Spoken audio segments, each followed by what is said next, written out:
गुजरात में रहने वाले और खास करके सूरत में रहने वाले मेरे बिहारी भाइयों का हक बनता है और इसलिए मेरी स्वाभाविक जिम्मेवारी भी बनती है कि आप लोगों के बीच आकर के इस विजयोत्सव की कुछ पल का मैं भी हिस्सा बनूं।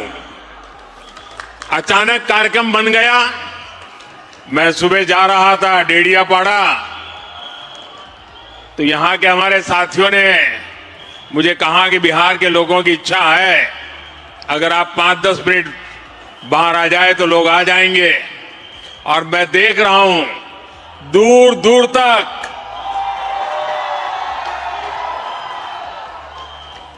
काफी मात्रा में लोग बाहर भी दिखते हैं। साथियों, आप भी जानते हैं, बिहार के लोग भी जानते हैं, हम वो पार्टी हैं। जब हम गुजरात में मुख्यमंत्री के रूप में आपने मुझे काम दिया था,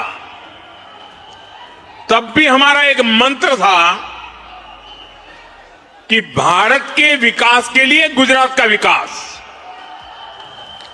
हमारी मूलभूत सोच रही है, ये हमारा देश नेशन फर्स्ट, और इसलिए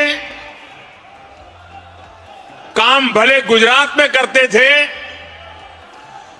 काम भले गुजरात की जिम्मेवारी को निभाने का था, लेकिन गुजरात का विकास भी भारत के विकास के लिए। यही मंत्र हमारे लिए हिंदुस्तान का हर कोना, हिंदुस्तान का हर राज्य, हिंदुस्तान का हर भाषा भाषी नागरिक, ये हमारे लिए पूजनीय है, वंदनीय है। और इसलिए बिहार का भी गौरव करना, बिहार के सामर्थ्य का स्वीकार करना, ये हमारे लिए बहुत सहज बात है। और मैं सूरत के मीडिया के लोगों को कहूंगा कि वे लोग थोड़ा रिसर्च करेंगे तो उनके अखबारों में एक चीज छपी हुई है। जब बिहार के 100 साल हुए तो बिहार में तो उसका जश्न होना बहुत स्वाभाविक था, लेकिन बिहार के बाहर हमने गुजरात में बिहार के 100 साल आन बान शान के साथ मनाए थे। इतना ही नहीं, हमने बिहार के भिन्न भिन्न क्षेत्रों में जिन्होंने प्रगति की थी, जिन्होंने बिहार की विकास यात्रा में योगदान किया था, ऐसे भिन्न भिन्न क्षेत्र के 100 लोगों को सूरत में बुला करके उनका सार्वजनिक सम्मान किया था।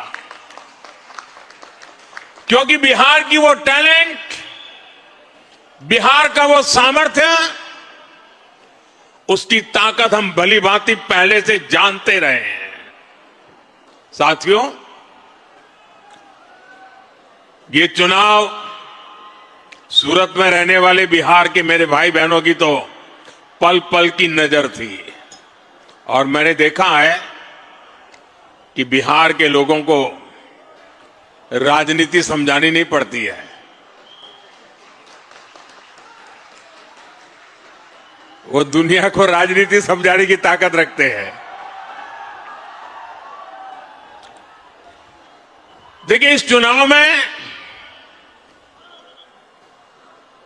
एनडीए गठबंधन जो विजयी हुआ है और महागठबंधन जो पराजित हुआ है, उन दोनों के बीच में 10% जितने वोट का फर्क है। 10%, ये बहुत बड़ी बात है जी। यानी सामान्य मतदाता ने एक तरफा। और मुद्दा क्या? विकास। आज बिहार के अंदर विकास के प्रति जो ललक है हर जगह पे महसूस होती थी। और मैंने देखा था जब कोविड के समय देश भर से हमारे श्रमिक भाई बहन मुसीबत में थे, लॉकडाउन था, पैदल चल चल करके अपने वतन की ओर जा रहे थे।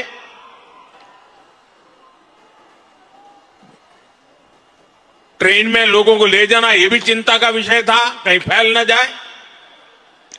लेकिन मुझे एक बार वीडियो कॉन्फ्रेंस से बिहार के लोगों से बात करने का मौका मिला और जो उन्होंने मुझे बताया वो बड़ा मेरे लिए सुखद था।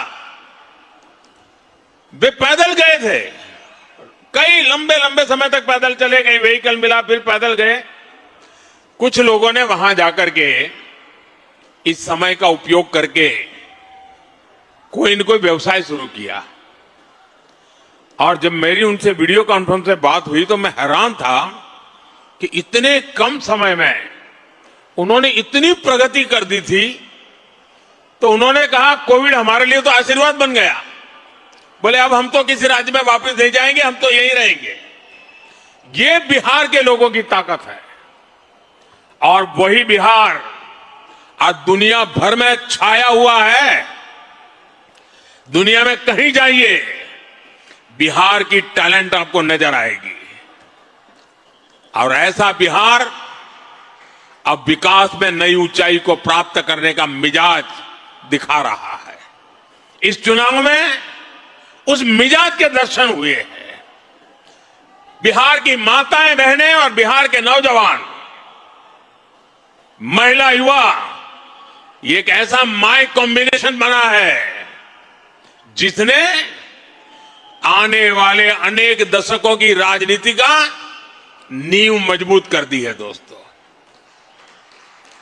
और जो राजनीति का भेष लोग हैं, जो राजनीति पर विवेचना करते हैं, उनको कई महीने लगने वाले हैं बिहार के चुनाव नतीजों का क्या क्या प्रभाव होने वाला है इसका एनालिसिस करने में। और मैं साफ मानता हूं हिंदुस्तान की राजनीति में इस चुनाव में आपने देखा होगा पिछले 2 साल से बिहार में ये जमानती नेता जो जमानत पर घूम रहे हैं वे बिहार में जा जाकर के जातिवाद का भाषण देते रहते थे। और उनसे जितनी ताकत थी उन्होंने जातिवाद का जहर फैलाने की थी। और पुराने जमाने से उनको लगता था शायद इससे उनका खेल हो जाएगा। बिहार के इस चुनाव ने जातिवाद के उस जहर को पूरी तरह नकार दिया है। यह देश के लिए बहुत ही उज्जवल संकेत है। बिहार के अंदर सार्वजनिक कार्यक्रमों में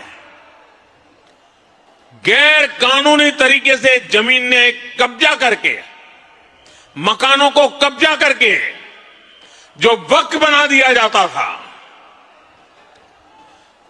हमने देखा था तमिलनाडु में हजार साल पुराने गांव के गांव वक्फ प्रॉपर्टी बना दिए गए थे। देश भर में चिंता बन पड़ी थी।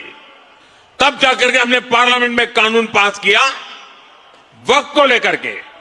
बिहार के चुनाव में ये जमानती नामदार, उनके साथी दल सार्वजनिक रूप से वक्फ कानून को फाड़ देते थे और ये कहते थे कि हम जीत करके आएंगे, वक्फ कानून को लागू नहीं होने देंगे। बिहार के लोगों ने इस सांप्रदायिक जहर को भी विकास की राह पर चलते हुए पूरी तरह नकार दिया है। साथियों, वहां पर बिहार के वरिष्ठ नेता, आपने पिछले 2-3 साल के बिहार विधानसभा के दृश्य देखे होंगे। जिस प्रकार से नीतीश कुमार को अपमानित करने की फैशन बन गई थी, ऐसे भद्दे शब्दों का उपयोग होता था, जो पार्लियामेंट में भी जो दूसरे नामदार हैं वो भी पार्लियामेंट की सारी मर्यादाएं तोड़ करके जिस प्रकार की भद्दी हरकतें करते हैं, वैसी पटना में होती थी। न देश की जनता इसे स्वीकार करती है और न ही बिहार की जनता कतई इसको स्वीकार कर सकती है। ऐसे कई बातें हैं जिन्होंने इनके प्रति पूरी तरह नफरत का माहौल इस चुनाव में नजर आ रहा था। साथियों, समाज के सब वर्ग ने, बिहार के सभी क्षेत्र ने एनडीए के साथी दलों को अभूतपूर्व समर्थन दिया है। अगर मैं जहां दलित समुदाय के प्रभाव वाले क्षेत्र वाली सीटें हैं, 38 सीटें, 34 सीटें एनडीए जीत गया। ये इतना बड़ा झूठ फैलाते थे, दलित समाज ने उनको ठुकरा दिया।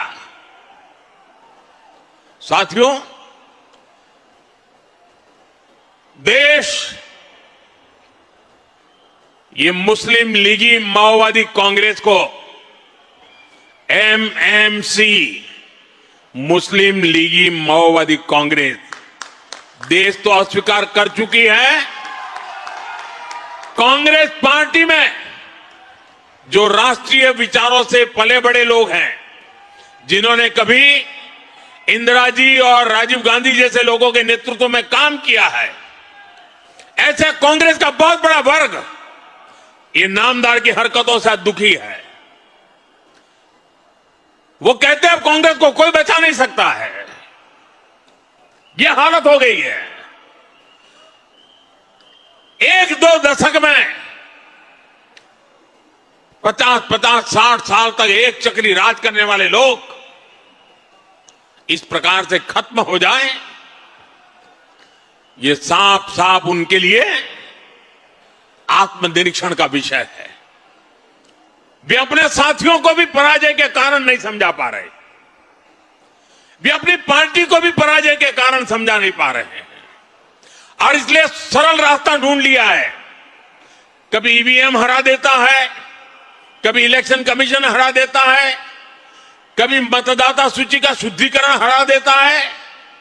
एक ऐसी बहानेबाजी उन्होंने खोज ली है, वो बहानेबाजी खुद को तो शायद कुछ दिन ठीक रखेगी, लंबे अरसे तक उनकी कैडर को स्वीकार्य नहीं होगा।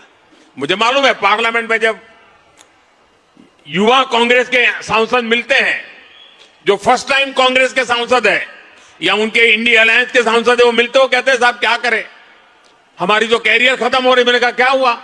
बोले हमें संसद में बोलने का अवसर ही नहीं मिल रहा है, हर बार संसद को ताला लगा दो, यही करते रहते हैं। वो अपने क्षेत्र में जवाब नहीं दे पा रहे हैं। वो कह रहे हैं अगर हम हमारे क्षेत्र के विषयों को संसद में नहीं उठाएंगे तो दोबारा हमें कौन भेजेगा?